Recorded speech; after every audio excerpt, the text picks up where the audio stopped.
प्रथम जलवायु परिवर्तन साहित्य प्रतिबिंब सभा आयोजित।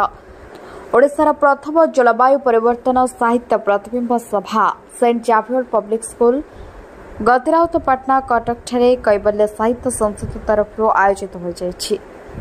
यह 50तम राज्यस्तरीय कार्यक्रम प्रारंभ में अतिथि कवि और कवयित्री माने वृक्षारोपण करथिले। कवयित्री मनोरमा मिश्र जगन्नाथ अष्टकम गान करथिले। कवि कवयित्री और लेखक लेखिका माने जलवायु परिवर्तन प्रभाव विषय रे कविता गल्प रम्य रचना प्रबंध पठन करथिले। कैबल्य साहित्य संसदर प्रतिष्ठाता डॉ संग्राम केशरी सामंतराय सभापतित्व करी जलवायु परिवर्तन साहित्य विषय प्रथम श्रेणी विश्वविद्यालय पर्यंत पठन हेबा उचित बोली परामर्श देथिले एवं जलवायु परिवर्तन विभिन्न दिग उपरे पुंखानुपुंख तथ्यभित्तिक आलोचना करथिले। उद्घाटक प्रोफेसर डॉ कुमारपर दास प्राक्तन कुलपति विश्ववासी मानसिकता बदली रे जलवायु नियंत्रित होई परिबो बोली मत व्यक्त करथिले। मुख्य अतिथि न्यायाधीश श्रीयुक्त रतिकांत महापात्र सरल जीवन यापन जीवजगत को संतुलित करिबो बोली सूचना प्रदान करथिले। मुख्य वक्ता श्रीयुक्त निधि कुमार राउतराय जलवायु परिवर्तन अर्थनीतिर द्रुत अवक्षय करुछि बोली गवेषणात्मक तथ्य उपस्थापन करथिले। सम्मानित अतिथिवृंद भावे श्रीयुक्त नारायण नायक प्राक्तन ओएस श्रीयुक्त विजय दास पंडित नीलकंठ राउत डॉ दीपायन पटनायक परिवेशविद श्रीमती प्रियंवदा नायक निर्देशक प्रोफेसर डॉ सर्वनारायण मिश्र ओयूटी योगदान करी जलवायु परिवर्तन एवं साहित्य प्रतिबिंब विषय गवेषणात्मक तथ्य उपस्थापन करथिले। केशवधाम सरस्वती शिशु मंदिर छात्र छात्री एवं सेंट जाभियर पब्लिक स्कूल छात्र छात्री जलवायु परिवर्तन संपर्कित चित्रकला प्रदर्शन करथिले। छात्र छात्री माने ओडिसी नृत्य एवं देशात्मक बोधक संगीत गान करथिले। ओडिशार 10 जन विशिष्ट व्यक्ति को ओडिशा ज्ञान विज्ञान सारस्वत सम्मान 2024 प्रदान करा जायतिला। 50 ऊर्ध्व कवि और कवयित्री को ओडिशा ज्ञान विज्ञान सारस्वत सम्मान 2024 प्रदान करा जायतिला। 150 जन छात्र छात्री प्रतिभा को ओडिशा ज्ञान विज्ञान सारस्वत पुरस्कार 2024 प्रदान करा जायतिला। हेमंत कुमार जेना सभा परिचालना करथिले। श्रीमती बनलता महापात्र जलवायु को नहीं सुंदर नाटक एकक अभिनय करथिले। विजय कुमार साहू एवं गुलाब साहू जगन्नाथ जनान गान करथिले। 50 ऊर्ध्व कवि जलवायु परिवर्तन को नहीं कविता पाठ करथिले। अतिथि माने लेखक प्रताप चंद्र महापात्र शिशु गल्प पुस्तक बिलुआ बेचाट शुभ लोकार्पण करथिले। कवि अरुण अग्रवाल धन्यवाद अर्पण करथिले। डॉक्टर संग्राम केशरी सामंतराय प्रतिष्ठाता और संपादक कैबल्य साहित्य संसद आज आम जलवायु परिवर्तन साहित्य प्रतिबिंब 2024 पालन कलु। यहाँ ओडिशा रे प्रथम जलवायु परिवर्तन साहित्य सभा जेतेबेले जलवायु को नहीं आलोचना चक्र करा जाउची सेतेबेले आमे चिंता करूछु प्रथम रु 10म श्रेणी पर्यंत साहित्य बही रे जलवायु परिवर्तन को नहीं साहित्य लेखा जाऊ।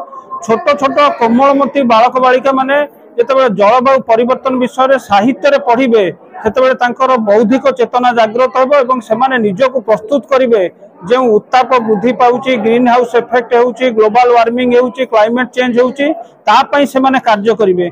आज विश्व रे जदि जलवायु को नहीं केही जदि शिक्षा प्रदान करुची सेतेबेले से माने होउचंदी छात्र छात्री जेतेबेले लंडन रो राज्य रास्ता रे छात्र छात्री माने प्लाकार्ड धरुचंदी क्लाइमेट चेंज रो जेतेबेले अमेरिका रे छात्र छात्री माने प्लाकार्ड धरुचंदी क्लाइमेट चेंज विषय रे जेतेबेले से माने जानि नाहंती जलवायु परिवर्तन कोन किंतु से माने आ ऊपर कार्य करुचंती एवं से माने विश्व को सचेतनतार वार्ता दौरान।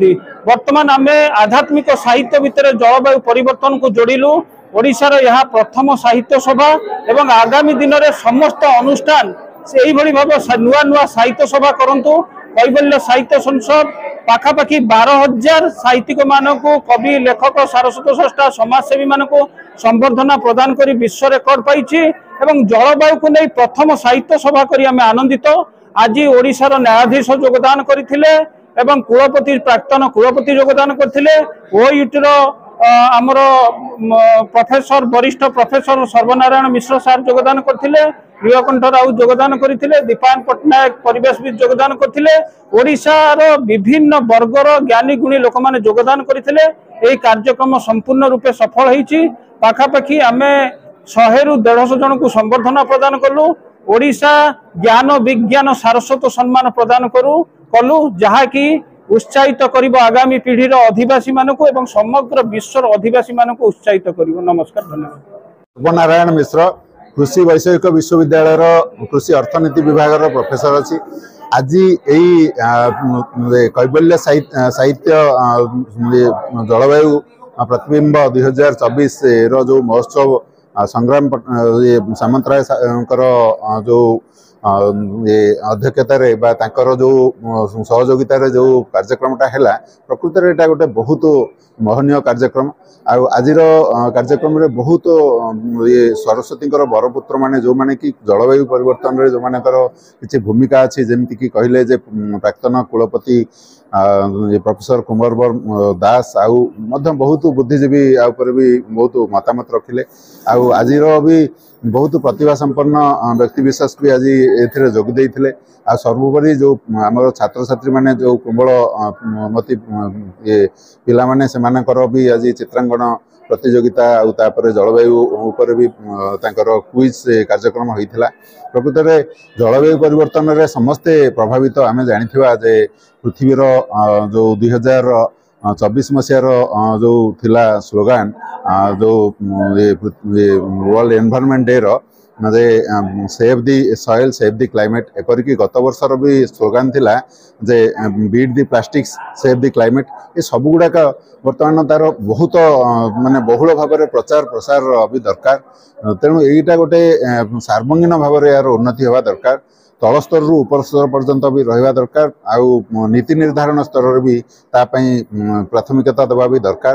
तेज से यही कार्यक्रम रे संग्राम जो गोटे महनीय उद्यम अच्छी जो थे कि समस्त की एकजुट करई गोटे सामाजिक सचेतनता जो कार्यक्रम करइले प्रकृत में से बहुत धन्यवाद प्राप्त। आमतिया जदि सरस्वती बरपुत्र आउे उद्योगी प्रतिभावान ये स्वेच्छासेवी जदि बाहर तो आमर यही जलवायु परिवर्तन भाया गोटे गोटे बहुत बड़ गोटे चैलेंज को आम सफल मुकाबला कर परिबा। धन्यवाद।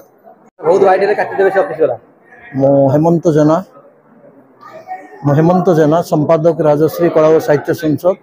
आज राज्यर अग्रणी साहित्य प्रतिष्ठान कैबल्य साहित्य परिषद द्वारा प्रायोजित होता यह स्वतंत्र कार्यक्रम जलवायु परिवर्तन प्रतिबिंब रे जो ओडिशा ज्ञान विज्ञान सारस्वत सम्मान प्रदान करागला से कार्यक्रम मु संयोजक थी एवं राज्यर विभिन्न अंचल कवि साहित्यिक कथाकार माने समाजसेवी माने परिवेशविद माने पत्रकार बंधु माने ये कार्यक्रम रे अंशग्रहण करथिले।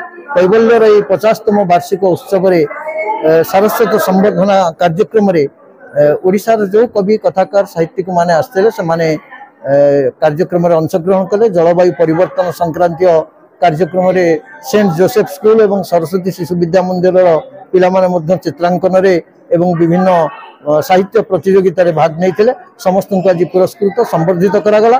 एक सुस्थ सुंदर परिमार्जित समाज गठन संगे संगे स्वतंत्र भाव में पारिपार्श्विक परिवेष्टन को श्रृंखलित करी एक सुंदर विश्व गठन निर्माण करने कैबल्यर ये प्रयास निश्चित भाव में अभिनंदनीय।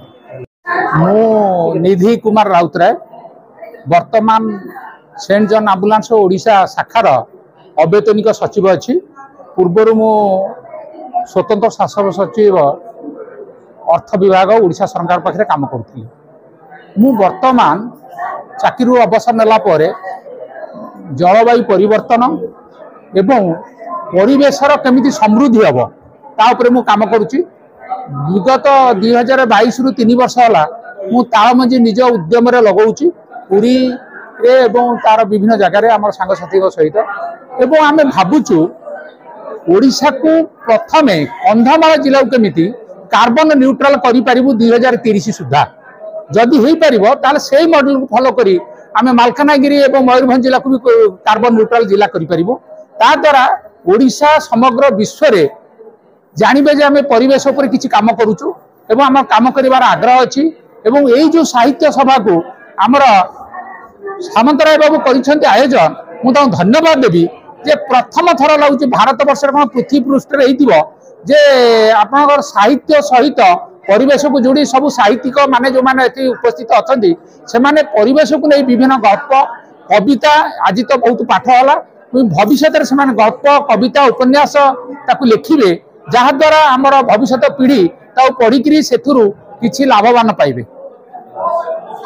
पंडित नीलकंठ राउत दार्शनिक मुझे I am the adviser of कबेला साहित्य संसद आम एपर्यंत 50 प्रोग्राम कर आज हूँ विशेष दिन जे कि जलवायु परिवर्तन उपर आमर आज ये उत्सव चलुच विशेष कथा हूँ आम सरकार पाखे एति दाबी करुचु जे प्रथम ठारू दशम श्रेणी पर्यंत